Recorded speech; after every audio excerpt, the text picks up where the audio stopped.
not too long ago, I was walking down the sidewalk and I was just feeling a little lost and overwhelmed. And, sometimes, you just wonder.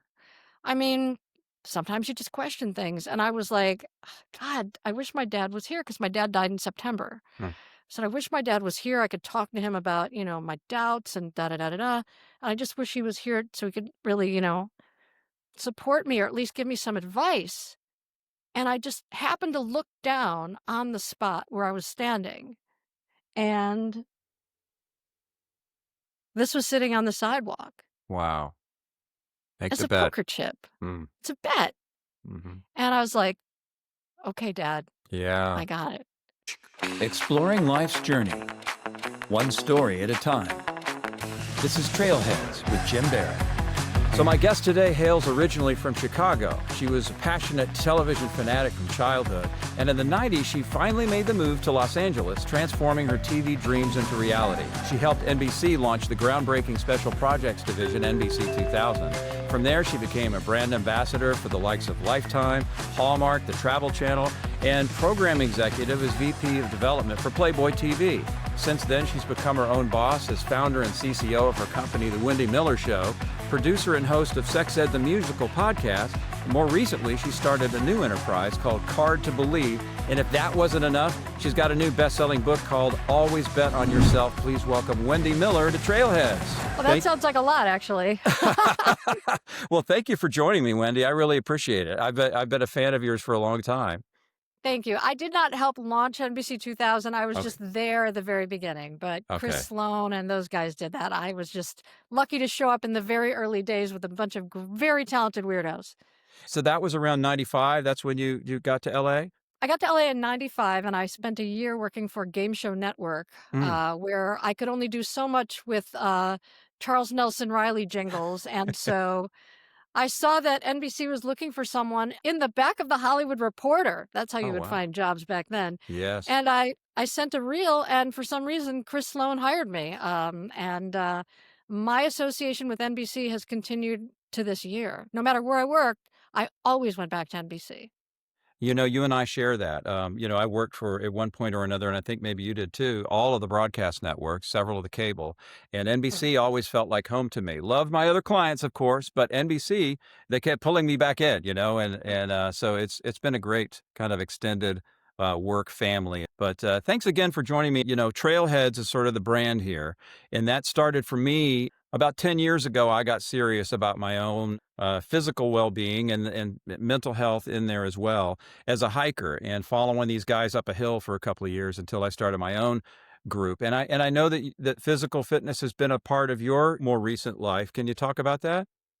Yeah, so in 2020, first of all, I've always had a weight problem. I don't have a thyroid. I had thyroid cancer. I had my thyroid removed when I was in my early 20s. Hmm. And so I never really had a real metabolism. And no matter what I did CrossFit, I did every diet. And it's like I could not lose a pound. Hmm. And I just thought I was completely broken. I saw like 10 different endocrinologists in a 20-year period. It was really devastating for me. I didn't really know what to do about it. In 2020, on my birthday, actually, Governor Newsom shut down the state. It's like, don't leave the house, don't go anywhere. You cannot leave the house. And I was like, I can't take this. I'd Yeah. just been working at Hallmark on a job of my dreams. That got canceled because of COVID. And I said, I just got to get out of the house. And so every day I started walking. Now, I'm a city girl, so hiking for me would be walking up and down Ventura Boulevard. I don't want to go up in the hills. That's where murderers and snakes live, and I don't want to be near murderers. So I started walking just around the block initially, and eventually 4 miles every day. And I used that time to really get in touch with gratitude and to use it for my creative practice and just to kind of spend an hour really thinking about what I wanted to do with my day, how I wanted to look at my life. And for some reason, I lost 50 pounds in a year. Wow. I did not Amazing. change anything. I stopped eating after 6, but I mean, walking 4 miles a day completely changed my life. And if I don't do it, if I miss a day, I get like a little bit antsy. I'm sure you know the feeling. So that is my hike. And yeah, I guess I'm a hiker. It's just I don't go up in the mountains where all the murderers with hook arms lives and stuff. I'm much safer stepping over drunks on the sidewalk. That's my world. Nice. Well, congratulations. That's wow. That's an ambitious start. 4 miles a day out of the gate. That's very, very impressive. That's wow. I just Congratulations. walked till I didn't want to walk. And I actually, coincidentally, walked from my house to Hallmark and back after I'd just been, left Hallmark for the show got canceled. I walked to Hallmark and back every day, and that's exactly 4 miles. Okay. Yeah, right down the hill from Hmm. okay. That's amazing. So I know that earlier this year you had kind of a turn with that exercise. Tell me about what happened there. Yeah, so every morning, same walk, same route, same everything, and I find that I see the same people on my route, and so I have like little nicknames for them. It's like, oh, there's a lady who won't wear sunscreen. There's the guy who looks like he's running downhill all the time. The people with their dogs. I have like little, you have like this pattern going on in your head to just kind of keep you going. And I ran into a friend of mine, and he said, "Hey, let's change your route a little bit." And I went, "Oh, okay." And so we just like varied a tiny bit, and then instead of the south side of Ventura. We were walking on the north side of Ventura, and I parted ways with him, and then I just kept going. I got to the corner of Ventura and Fulton. I'm facing east towards Casa Vega. The light turns green. I go into the crosswalk. I'm walking across, minding my own biswax, and somebody throws a 6,000-pound refrigerator at me. I was literally hit by a truck and went flying, and I'm lying in the center of the crosswalk, and I'm like, and I mean, I can't walk. It's a very long story, but the bottom line is I have a broken leg, torn medial meniscus, obviously a lot of trauma. And this happened on January 17th of this year.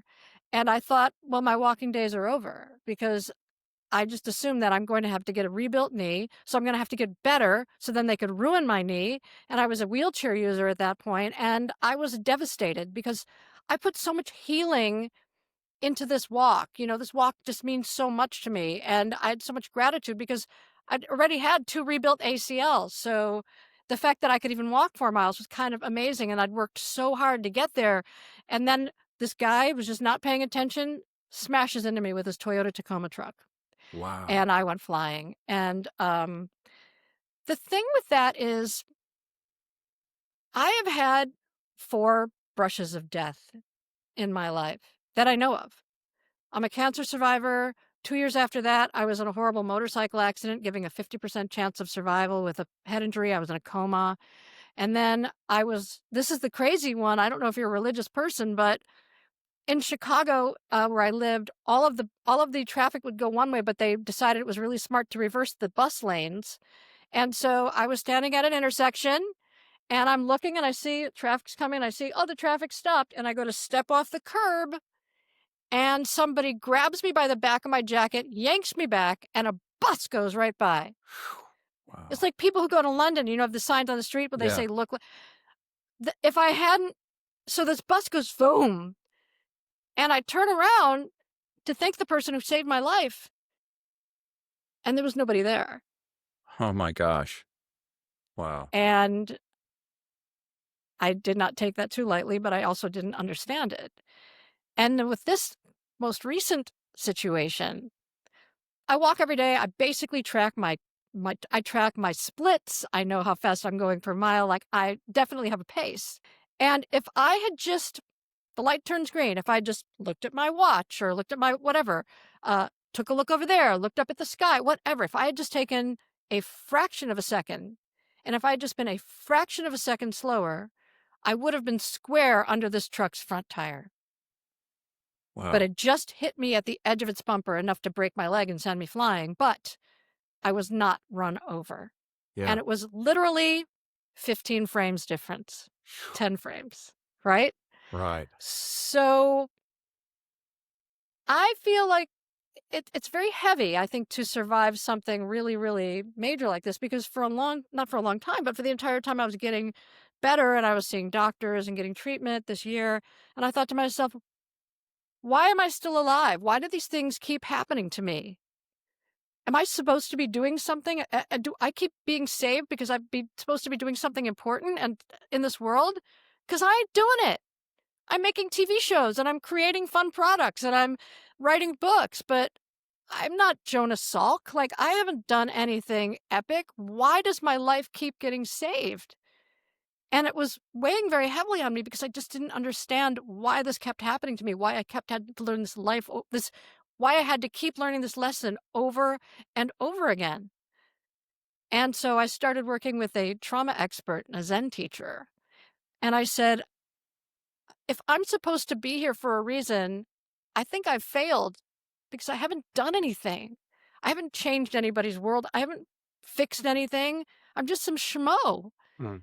And she said to me, maybe you're here so certain people can love you and have that love in their life. Maybe you're just making some people's lives better by being here. And it took away all of the pressure of me thinking, oh my God, I'm supposed to be doing something because I keep getting saved by ghosts and whatever. And it's really made me think of why I'm here and what I want to be doing with my time while I'm here. Yeah. And that's what I do with my company. It's like I spend all day creating ridiculous and fun things that bring some happiness to people's lives. I wrote a book that thousands of people have reached out to me saying, oh my God, I thought I was alone. Mm. I mean, I get DMs all day and I get messages from people saying, thank you, thank you, thank you. So maybe I'm not Jonas Salk. Obviously, there's only one Jonas Salk, but maybe I've just given someone who maybe was at the end of their rope a couple more feet of rope. Well, I don't know. let's go back a little bit and let's talk about Card to Believe, because that was the first game show. Did that come after your accident with the getting hit? No. The accident happened in January. I started my company. I started Card to Believe in 2023. Okay. Coincidentally, crossing that exact street is when I got the idea for the card game. Mm. It's crossing Fulton on the south side of Ventura. As I stepped off, a voice whispered to me, you should create oracle cards in the voice of a very bitchy gay man. And I was like, what? Because a friend during the pandemic gave me an oracle deck. And she said, like, if you ever need guidance, pull a card and, your guides will tell you what to do. And I was grateful, but I'm not the kind of person who takes life advice from oracle cards. I take all my major life advice from my gay best friends. So I made oracle cards in the voice of a very bitchy gay best friend. And I didn't know how to do it. My guide said, do it. So I was like, okay. I wasn't doing anything else. I just lost my job. I taught myself how to make cards. I made 100 of them, sold them all instantly. Wow. Made 100 more, sold them all instantly. And I was like, whoa, this is a business. Yeah. So I made a bunch of them. I formed a company. I basically did everything. And then I stopped selling them because I'd sold them to all of my friends and I wasn't marketing anything. And so I learned my first lesson, and all my lessons have been, I don't want to call them mistakes because everything I've screwed up, I've learned from it. And so my first lesson was, if you're going to have a fixed amount of money, do you want to spend it on marketing or stock? And so I thought, well, how can I launch a deck but not have? So I did my next deck, which was Ask Your Cat, on Kickstarter. And that was fully funded in 5 days. And I've sold over almost 1,000 decks. And after that, I wanted to follow up with a tarot deck, which was Atomic Cat Tarot, which actually here's a little guidebook from it that, I had to teach myself how to make a tarot deck. Like, I've had to teach myself how to do everything. I put that on Kickstarter. It was fully funded in 20 minutes. Wow. And incredible. It's incredible. I know. Yeah. And now it's like I'm at CatCon and all these cat people love me. And I created this company to support other organizations. So my gay card supported an organization called Trail Mixer. You might be familiar with them. They're a hiking an outdoorsy organization that takes inner city queer kids and teaches them about the healing power of nature. I supported them. I support the LA LGBT homeless youth program and an organization called Howard Brown in Chicago. My cat cards support Kitten Rescue LA, Trap King, which is a guy in Atlanta who helps trap, neuter, and release programs, and an organization called Mission Meow. And so my new deck, which is for dogs, I'm going to the bark side, and I just met with an advisor today about which organizations I can help with my new deck. So each of the things that I create, supports marginalized groups that really need the money. I supported LGBTQ groups. I supported cats and cat, nonprofits, and now I'm going to be supporting dog nonprofits with my new deck called ARFirmations, Messages of Love and Support from the One Who Loves You the Most. And Wow. people who read these cards, wait, I might have it. This is the thing. Yes. People who read these, for instance, you're the sunbeam in every nap spot. Nice. Because Wow. it's like when you have a dog, you get like that unconditional love Oh, no yeah. matter what. And I wanted to be able to have that because I lost my dog and I don't have that anymore. So now I have this deck. So whenever I need that unconditional doggy love, you could get it with these affirmations. And Wow. I'm going You're to blowing debut me them away some here, point. Wendy. I mean, I knew some of this. I mean, I follow you, on social media and LinkedIn, but I'm old, and so I don't keep up with it, every hour. But we're both, I guess, at the same, almost exact same age from what I Yeah, think we are. you posted. Okay, but it just blows me away, and I love how you're able to use the tools of what you've learned over all those years in promoting television and media of all types, and using it now to help. I'm just so happy to hear you doing all of those amazing things. And when you started working on this book, Mhm. Always Bet on Yourself, can you tell me where that specifically originally came from? So right before I launched the cat company, I went to go talk to my dad. My parents lived here, and my dad had a disease that's very similar to ALS. It's called inclusion body myositis. I think Peter Frampton has it, Hmm. and basically his legs stopped working, his arms stopped working. He was in a bed. He was, but he never lost his.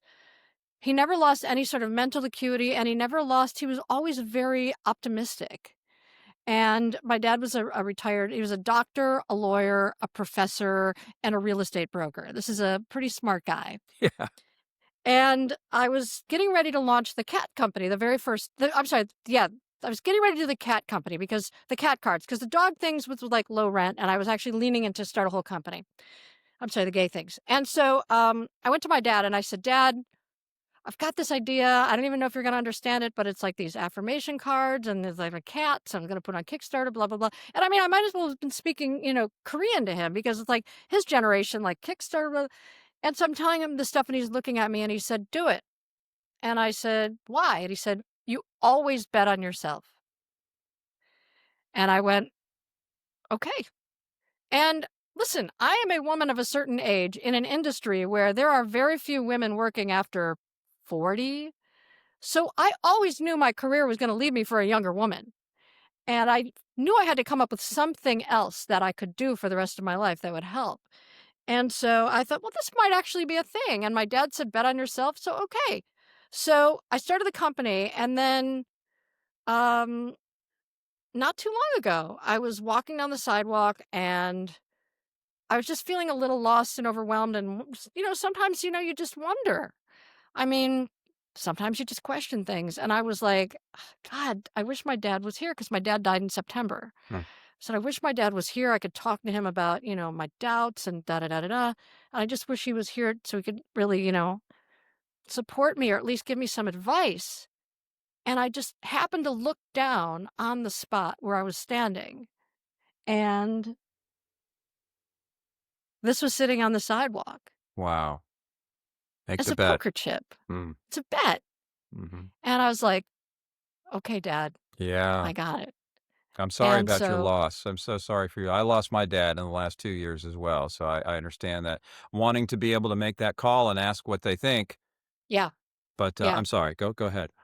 Thank you, and I'm sorry for you too. But and it, Thank and you. it, I had a wonderful relationship with my dad. My dad always made me feel special and important, and that is why I married somebody amazing who also makes me feel special and important. Because if you're a man and you have a daughter, a lot of her relationships, if she has relationships with men moving forward, will be based on how you treat her. And I am just very grateful that my dad was so supportive and loving and always believed in me. He always believed in me, all my all my crazy things. And so I miss that a lot. And I have that chip and sometimes I just kind of look at it and it's like I've had so many crazy things happen to me, the thing pulling back and all these brushes with death, and it's like, are people watching over me? Are my ancestors protecting me? Are my guides whispering information to me? I don't want to get all woo-woo and like make people think that it's weird, but yes, I do believe they are. I am not an organized religion fan. I don't, belong to any religions, um, because I just don't. But I do believe that there is something out there that is protecting me and is holding me sacred and is really giving me some real extra shots at life, because otherwise I would have been dead in 1987. Wow. Yeah. Wow.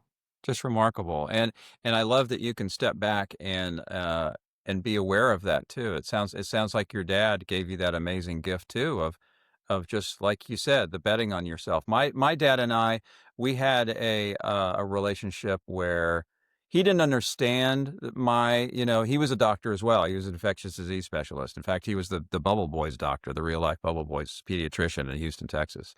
You mean Uh, John Travolta? No. Yes. David Vedder. He was born without an immune system in the early 70s, and my dad was his pediatrician. Wow. But that was one time I went to, you go to work with your dad day, and I remember going up there and David happened to be there. They were running tests on him, and he had a giant bubble with the gloves in it, and he was a Star Wars fanatic. So we're playing Star Wars action figures with the Bubble Boy. So That's awesome. but yeah, so my dad was obviously from a different, life experience than me. And I think he tried to understand it much to his credit. He came and saw me in a play my senior year. We were the first, I think, high school in America to do Joseph and the Amazing Technicolor Dreamcoat. And he came and he loved it. And he saw like 4 performances of it. And so that was his way of being like, oh, okay, that's it. It wasn't television, but it was in the arts environment. So that meant a lot to me, his actions of showing support that way, Yeah. And so over the years, in more recent crazy years, especially what's happened to this country, we were in different circles, we'll say that, but we Okay. always were able to find common ground. And so I was thankful in the end that we would always be able to focus on the things that we had in common rather than our differences. And so Right. some people would say, "Oh, well, they're thinking that way, so I just can't talk to them anymore." And I get that, but I was thankful that my dad and I both at least got, no, I'm not going to end my relationship with my dad, my son, and we're going to continue. And so we were able to talk about these 5 things. And that was great. And we didn't go Mhm. outside the lines. And so I was thankful for that. So I'm so glad to hear that you and your dad had that, and that he actually helped you conceive of what you're doing right now that's helping so many people. I had a business for about 20 years that was Mhm. very good to me. I got to work with a lot of amazing people, a lot of the people you worked with too. So I was Yep. very thankful for that. But it kind of, I guess, ran its course. And when we're young and we're successful, we don't really look ahead necessarily and see things coming out. You said something one time, and I'm sorry, Wendy, I jump around, so I apologize, and That's I'll try to okay. edit it back together. But you at one point said words to the effect of, in one of your posts, "What if we could know that this was our last job?" Um, Mhm. Yeah. and and so that was, and this gets into vulnerable areas to be talking about this with what you're doing. That's the other part of it too, is can we admit it, it's one thing to be aware of what you're doing and appreciate what you're doing, but there's also a vulnerability of coming out and saying, "Hey, Wendy, this is," you know what I mean? Of acknowledging that we're having those challenges in our career, right? So I Oh, listen. appreciated it so much. It's absolutely true, and, when I was my last staff job, I was writing a daily 2-hour, lifestyle show for Hallmark TV. It was called The Home and Family, and it was a daily 2-hour show with, like, craft projects and, Henry Winkler would stop by, and then, of course, they would promote all the Hallmark crafts, and it was the sweetest, loveliest, most fun show. It was on the Universal lot, so I'd get to see my NBC friends occasionally. But I was a lot older than most of the producers on the show. The showrunner is our age, but all of the other producers were these young women who were like 32, 33. And I walk in there and, every 7 or 8 months, like they're coming in with like a new Chanel sweater and, like trading in their Mercedes to get a new Mercedes. And they're just thinking like this gravy train's going to be going forever.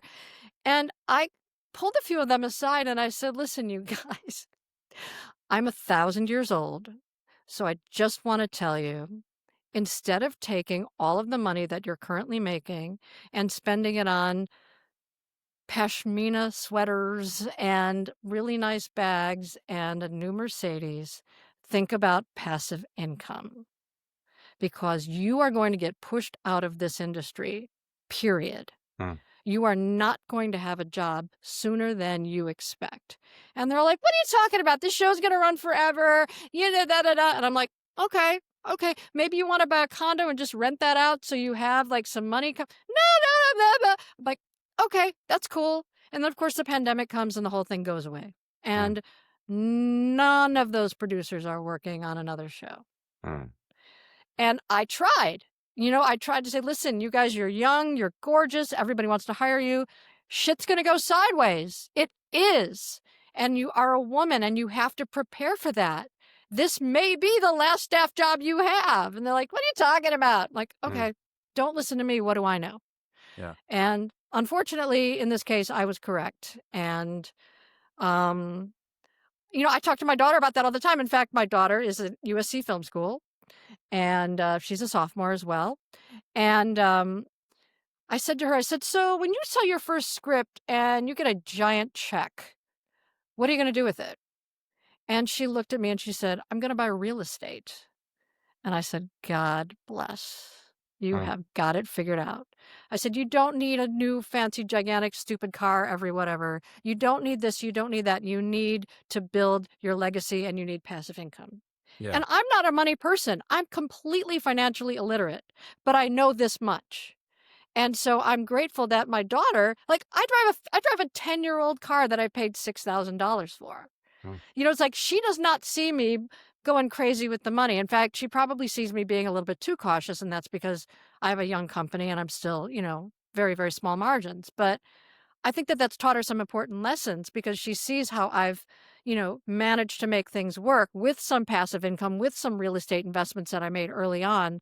And fortunately, her generation, I think, has really kind of got their shit together in terms of priorities and like what's really important. And I don't think they're chasing big fancy stuff. I think they're really rooted in much more meaningful things. I really do. And so I know for a fact that when she sells her first script and makes a giant pile of money, she's going to be buying some real estate. And I Hmm. couldn't be happier.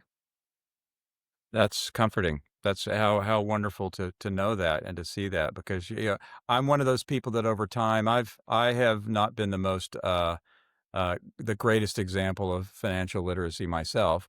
But I tell you, in more recent years, especially to see these jobs that were out there just being gone, so many of the Gone. things that you've talked about with, or people expecting you to wear so many hats. It's like, wait, this is a job for 3 or 5 people, not one. Hmm. This is not possible. So, 3 or can 5 you? people and with a base salary lower than you would have made from one of those jobs. Yes. Yes. I Yeah. mean, even with just the editing hat of my job, I historically most of my career has been as a writer, producer, editor, which means that I write the copy that an announcer says or the content of a show.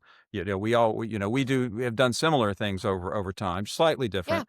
But for me, wearing the hat of a writer for the copy, producer, which means that you make the choices of which parts of the show you're going to show in your 30-second spot, and then editor in my case with actually physically editing those things down from a 45-minute or hour-long show into literally a 20 or 30-second spot.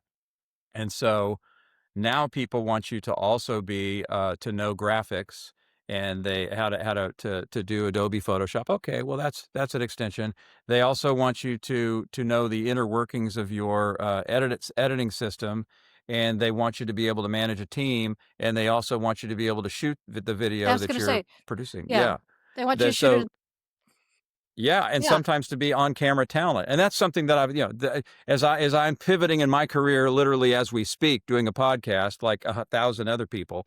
It's something that I've always enjoyed doing. People have said, "Oh, you have kind of an ability to listen to people and to talk to people," so it's something that I enjoy doing. But I sure ain't getting paid for it, and it's so No. your book comes at a great time, I think, for so many of us who, on top of being whatever age we are of a certain age, also being in a business that has shrunk to such an extent, and then add AI into the picture, and it's like, wow, this just so many things happening all at once. So Yeah. how have you begun to address that with this amazing book, To Always Bet on Yourself? So it all started from a LinkedIn post because I saw all of these people, all of my friends, even me, like it's like I would see a job posting for something that literally I was up for a job that they said we need a Wendy Miller type. And they called me in and I didn't get hired. So I mean, Yeah. it is what is happening out there is just unexplainably ridiculous. And so I just posted on Facebook. I was like, and because I'd started my company, but my company, I don't lose money, but I'm not making a lot of money. I'm really not making any money. Well, I shouldn't say that. So I posted on LinkedIn and I said, if you are over 50 and you are looking for a job and you are applying to jobs, stop. Full stop, stop, stop, stop. You've got to learn how to, do something for yourself because this job market is broken. And after I did a lot of research, I realized about up to 75% of the job postings on LinkedIn and on the other boards are not real jobs. They're either companies who are hiring from someone from the inside, so they have to be compliant and post the job. There are companies that are just looking for resumes. They don't have an opening, so they post the job. There are companies who have their HR departments post jobs for people who are there to keep those people on edge so they don't complain and they don't leave. Yeah. And there are some postings that are just up that they never even bothered to take down. Because you'd see like NBC laying off 8,000 people, and then you see 4 jobs on it and hiring an NBC, and you're like, wait a minute, what? Mhm. And so that's what's going on. A lot of it is just basically the endorphin rush. You're on LinkedIn, you see job posts, you see people posting, hey, I'm the new vice president of blah, blah, blah, blah, blah, blah. And you're like, oh, I want to do that. And so you start applying for jobs and you get this endorphin rush and all this other stuff. And it's all bullshit. Mm. It is mostly fake. And Yeah. I wanted to shine a light on that and to inspire people to bet on themselves and try their own thing because we're old. We know where all the bodies are. Like, I know how to run a company. I know how to run a department. I know how to, and my whole career, I've made everybody else rich and famous. Literally, Mm. that was our job. We made Yes. people rich and famous. That was our job. And I'm thinking, I'm going to make myself rich and famous now. I know how to do it. I just have to figure it out. Yeah. And so when I started posting these things about, here's my company, I just shipped out 250 orders for my Kickstarter, I just got this thing, I just had this partnership, like all of these things that I'm building, and I'm posting those, and I'm saying, you can do this. If you want to be a consultant, if you just want to start small, you can do this. And that's when I started to get all these people reaching out to me saying, oh my God, I thought I was alone in this. Oh my God, you've inspired me. And that's when I wrote the book. And I'm working on a follow-up book about procrastination, but I keep procrastinating. So I'm like 98, I'm on the 2-yard line, Jim. I'm on the 2-yard line with my procrastination book. And so a lot of that is finding out what it is that you want to be doing and then how to silence that voice. Because one of the things that I do is I work with writers who have a book idea, but have been unable to write it. And this is something that I do for free. And I work with a few writers, and I'm very strict with my rules. And I've had, I think, 4 of my clients have already been published. And, I will help you get your book finished. But you have to show up and you have to do the work. Because if you miss one assignment or one phone call, I'm done. Mm. Because I'm not getting paid. I'm Yeah. doing this as a tribute to my next door neighbor who changed my life. Let me just go back a little bit. In 2007, my job at Playboy ended. It was a 7-year run of absolute so much fun. Mm. And the same time, my husband's stepfather died, to whom he was very close. He was like his father. And I couldn't find any more work because I had just worked at Playboy for 7 years and I'm a woman of a certain age. Mm. And everything completely fell apart in my life and I was despondent. And my next door neighbor is an Auschwitz survivor. Mm. And she was at Auschwitz with Anne Frank, okay?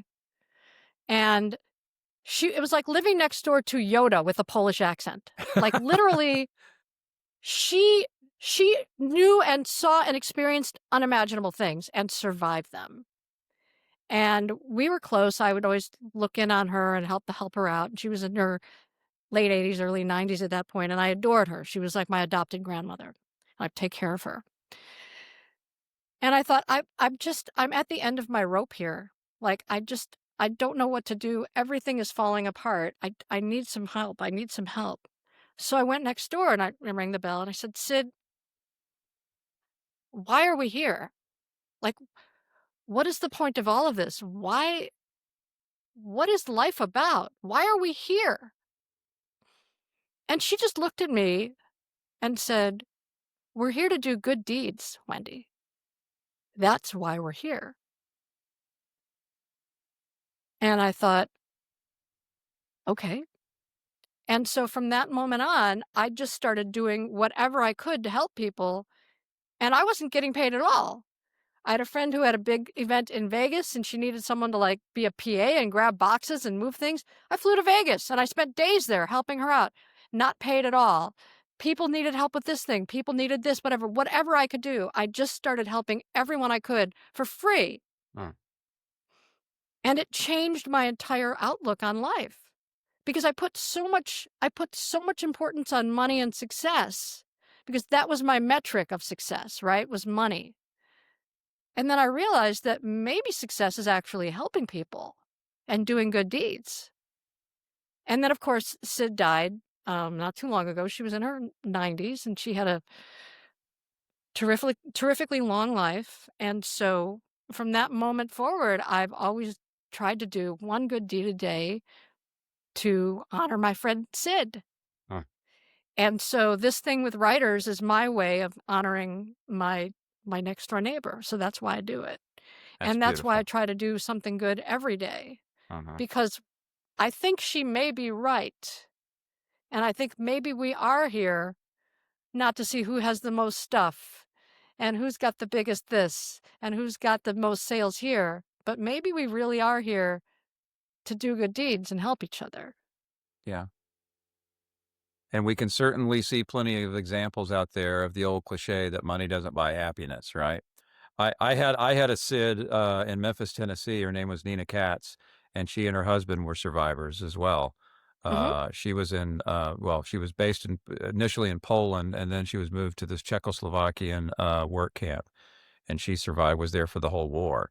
And she was the only survivor of her entire family. The rest of her family were shipped off to Auschwitz and were killed, along with her to-be husband's family too. They were Mm-hmm. neighbors down the block from each other in Poland, got separated during the war, and then found each other afterwards. But I used to cut their yard when I was a teenager, and afterwards she would invite me in, and sometimes we just talk about who I had a crush on, and sometimes she would tell me these incredible stories, as I imagine Sid did, about what Yeah. they endured in the Holocaust. And um, what a gift that they gave us. And you know, in my case, I knew that I was hearing something, and this friendship was very important to me. She died about 10 years ago.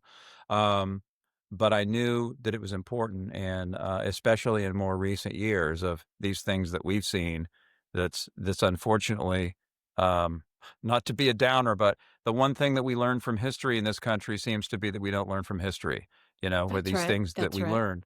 But at the same time, you have learned from Sid and all of these amazing things that you're doing, and God bless you for doing that. I wanted to ask you, if I could, what is your goal for somebody who reads Always Bet on Yourself? What would you say is a tangible goal for you as the author for somebody to get out of that? I think the biggest thing I want people to get out of Always Bet on Yourself is to understand that their value is not predicated on someone else choosing their value. We're all sitting and like, oh, please hire me. Please select me. I'm going to use AI. I'm going to change my fonts. You're just sitting there hoping and praying that someone recognizes your value. And maybe, just maybe, if you recognized your value and figured out a way to have the life you want to have, have the career you want to have the life, spend every day doing what you want to do, using the talent and skills that you already have, that you spent decades helping other people getting rich and famous. If you figure out how to do that for yourself, I feel like I won the lottery. No. Like literally one person sends me a DM every day saying, "Oh my God, I read your book. This has changed my life. I felt so alone and now I'm really going to do this." Can you imagine if somebody like once a year, if I got a DM like that, I would Mm. feel like I just like did the best thing ever. And I get those all week long. So honestly, selling books, whatever, but actually changing lives, Mm. that's the most incredible gift ever. Yeah, And I dedicate all of that to Sid. that's fantastic. Can you tell me a I know you want to be careful with privacy, but can you give me an example of that, of somebody whose life has been changed by what they read in your book? I think a lot of times, a lot of the messages that I get are people who just felt trapped. And I don't have, I started saving them, but it seemed really self-serving. So and also kind of an invasion of privacy, even though I Yeah. wasn't revealing who said that. I Mm. didn't want to be cashing in on that so much, you know?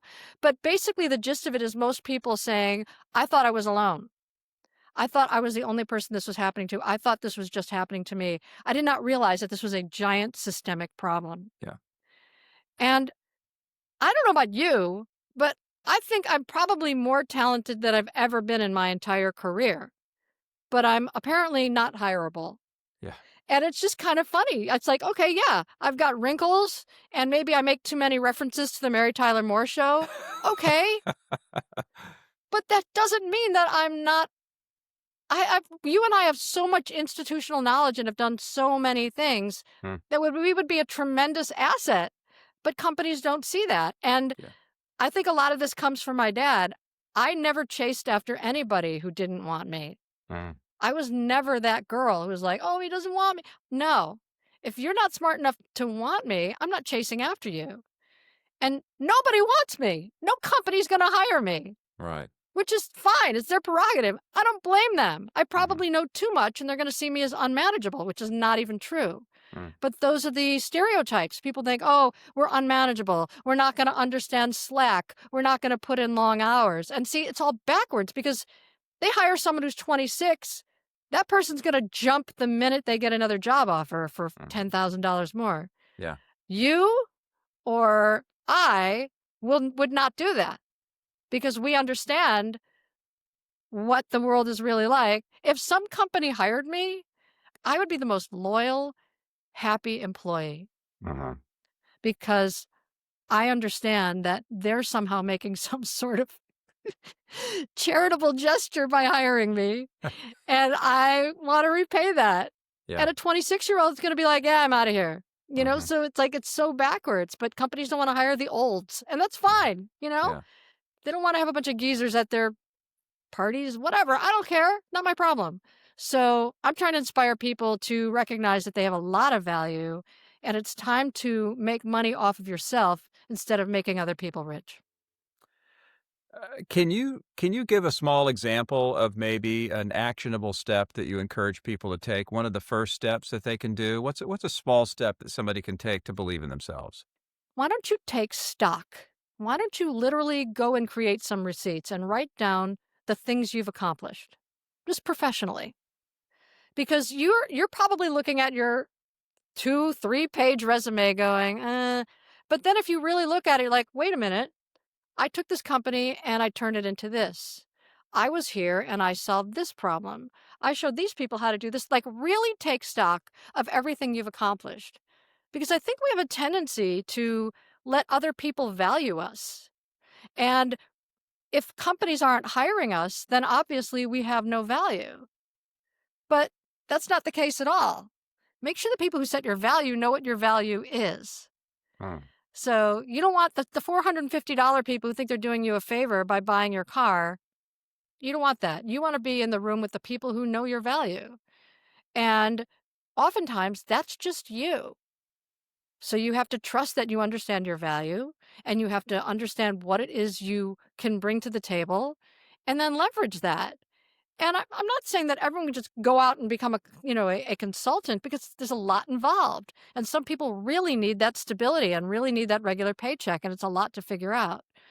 But start slowly. Just get one client, have one sale, do one little thing towards building your future because you've still got a lot of runway left. We're not out of time. Yeah. So you don't have to suddenly open up a multinational corporation. I mean, I've been running my little company for a few years and it's still a little company. Yeah. But every year it gets bigger and bigger and I have more and more sales and I learn a lot and I meet some great people and I help a lot of people. So win-win-win. And also,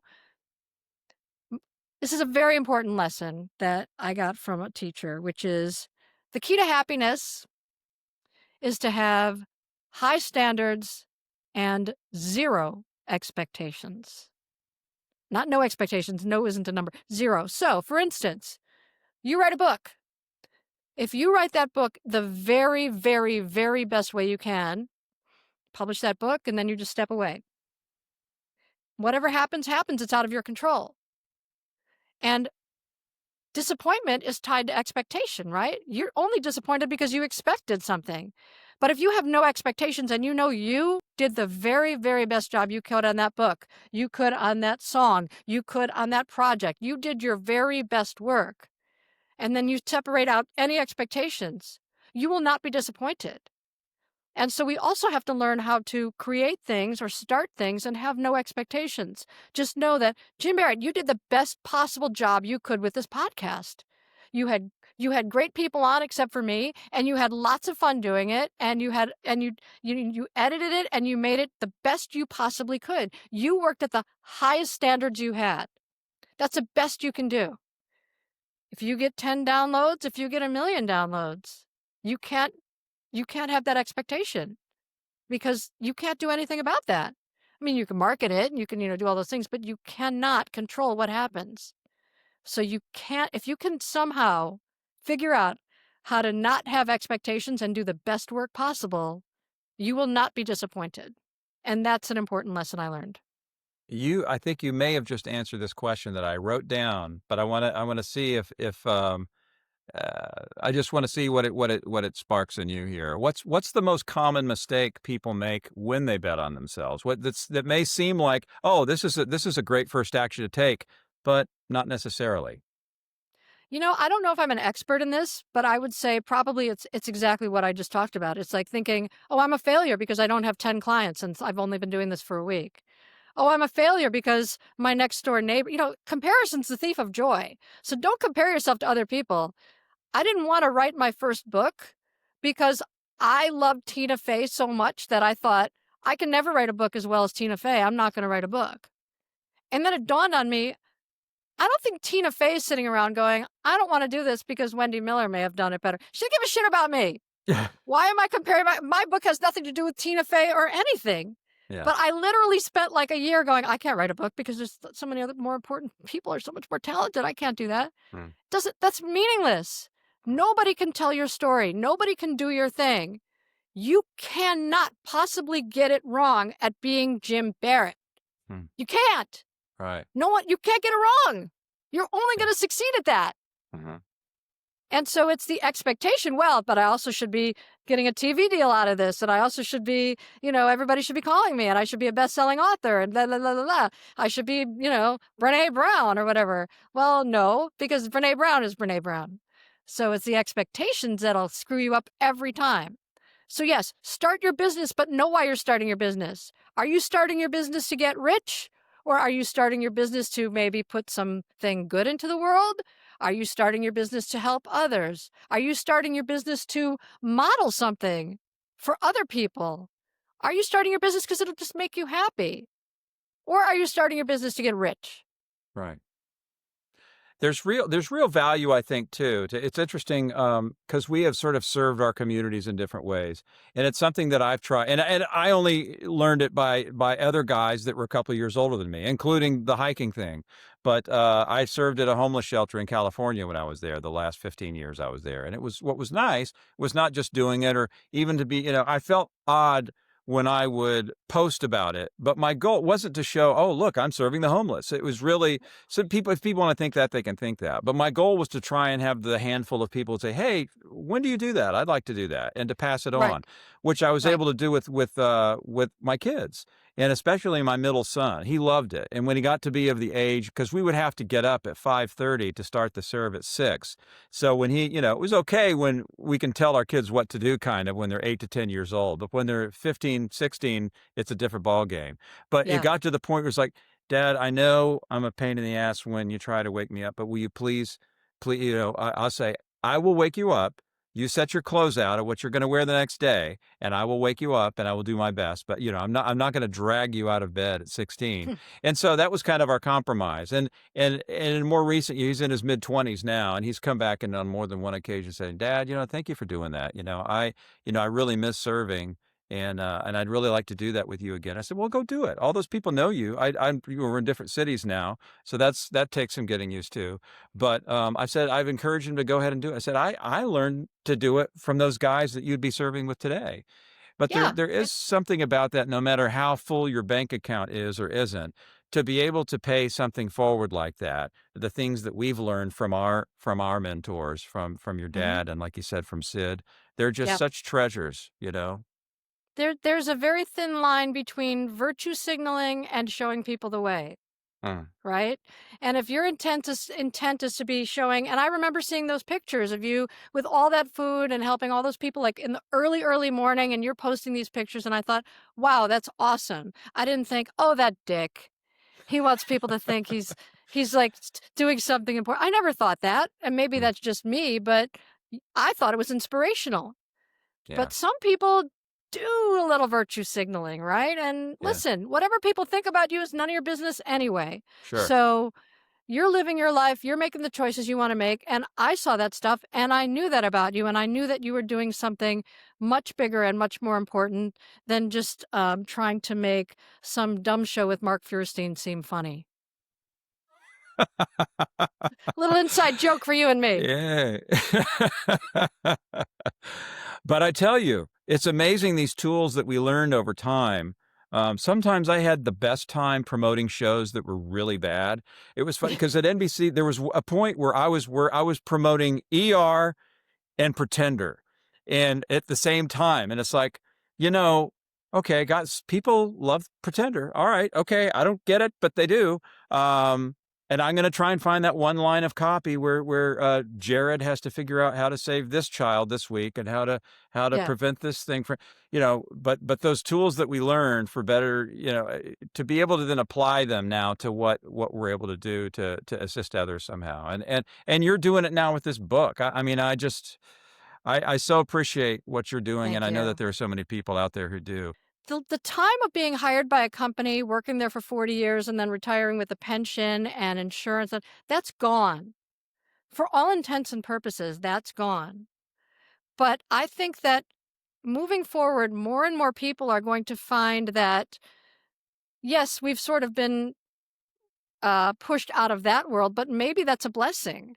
Because all of the crazy things that have happened for me are actually blessings. Obviously, Mm. it took time to get here because when I first lost that job and I was like, oh my God, I'm never going to work again. I was like, well, why don't I do my own thing? So I think that I would like to say that maybe in 10 years, it's less centralized, that we have these corporations that are deciding all of our future, whether or not we have the ability to, pay and that we all figure out, or many of us, I should say, figure out how to make it work for ourselves.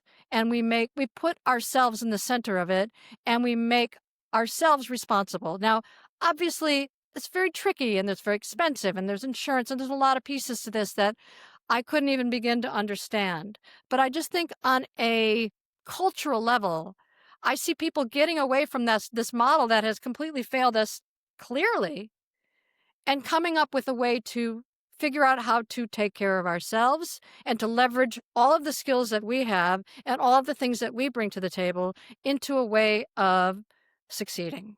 And this is where I think things are going. And I like that because then, back in the day, there was a butcher and there was a tailor, and they're like all these people who did all these great things. And there are still a lot of those people, but a lot of those trades went away for some reason. And Mm. now in this world, especially in this AI powered world, who is the most bulletproof but plumbers and electricians and caretakers and all the people who really can, do things on their own and build something smaller that is at no risk of being replaced by artificial intelligence. I would imagine that plumbers are doing very, very well right now, along with carpenters and caretakers and lots of other people. And it seems to me that moving forward, we're going to have to figure out ways that we could support ourselves and create things and survive and succeed. Tell me, how can people get to your Amazon best-selling book? Maybe that's the answer to the question, but what can I put down here where people can go to get this amazing book? So I'm going to give you two different plugs. First of all, my book is available in paperback and on Kindle on Amazon. Always Bet on Yourself: How to Ghost This Job Market and Hire Your Own Damn Ass. It's the #1 bestseller on Amazon in my category. And also go to Card to Believe and take a look at some of the fun stuff I'm selling, because everything I'm selling helps someone else, not necessarily me. I'm supporting a lot of really great organizations, and I'm very excited about these dog cards. They haven't launched yet. I'm trying to What's it figure out called the best. again? What are the dog cards called again? The dog cards are called ARFirmations, and they are just loaded with the most sweetest messages, and I'm not sure. I might do a Kickstarter for them. I actually sold 100 decks yesterday to someone who found them and just had to have them.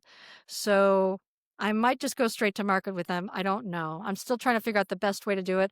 I've picked one organization that I'm already backing, which is called Vintage Pet Rescue. They're in Rhode Island, and this is a woman who they take in dogs who are like senior dogs that nobody wants, and they rescue them and they let them have the most wonderful last couple of years of their lives in this wonderful cage-free, beautiful home in Rhode Island. And I'm looking for a couple of other dog-centric organizations to support with this deck.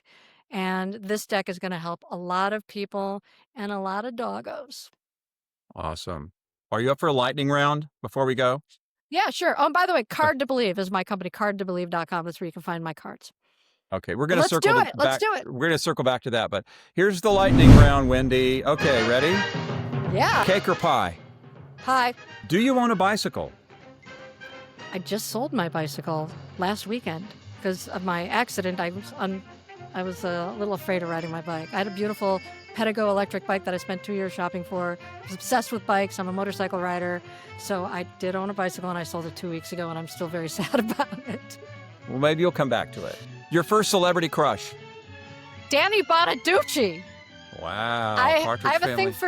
I have a thing for the Gingers, and when I was a little kid, he was so funny on the Partridge Family, and I thought, oh, I like him. Of course, subsequently, no. Also, We Count promoted Chocula. I had a big crush on Count Chocula. I love that. I love still that. do.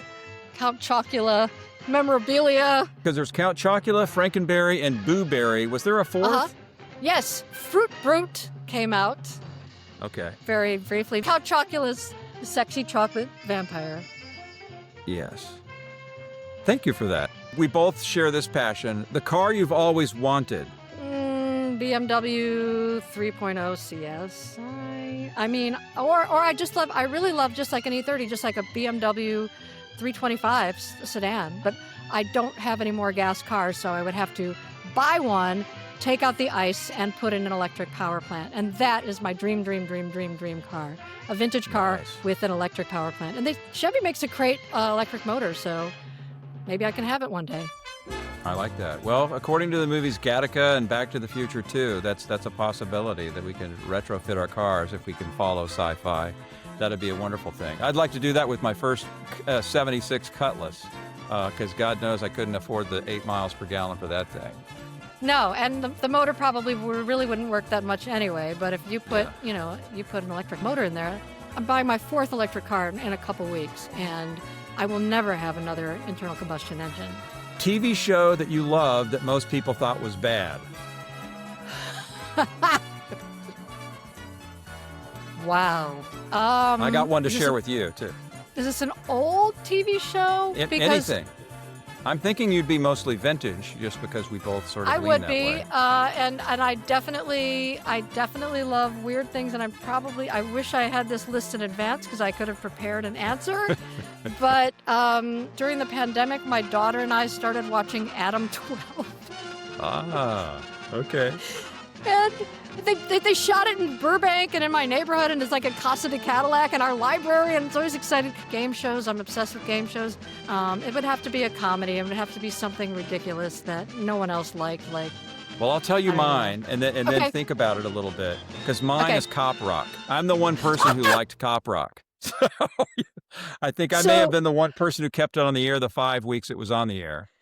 So you know Sam Sabian from our NBC days? He was Yeah. he was a Predator. So Yeah. I decided that I was only going to make crew jackets from terribly failed shows. So I had him make me a cop rock, a super train, and I can't remember what the other one was, like whatever it was, like epic fail shows. And I was going to make crew jackets from them so I could walk around with like a cop rock crew jacket. And so I appreciate Cop Rock and Super Train and all of the terrible shows we used to promote in NBC. But Yeah. it would have to be something much, much, much older, like, I don't even know, The Mothers-in-Law, which wasn't a terrible show, but it wasn't a total success. Like something really, really old that was ridiculous. Okay, your first R-rated movie.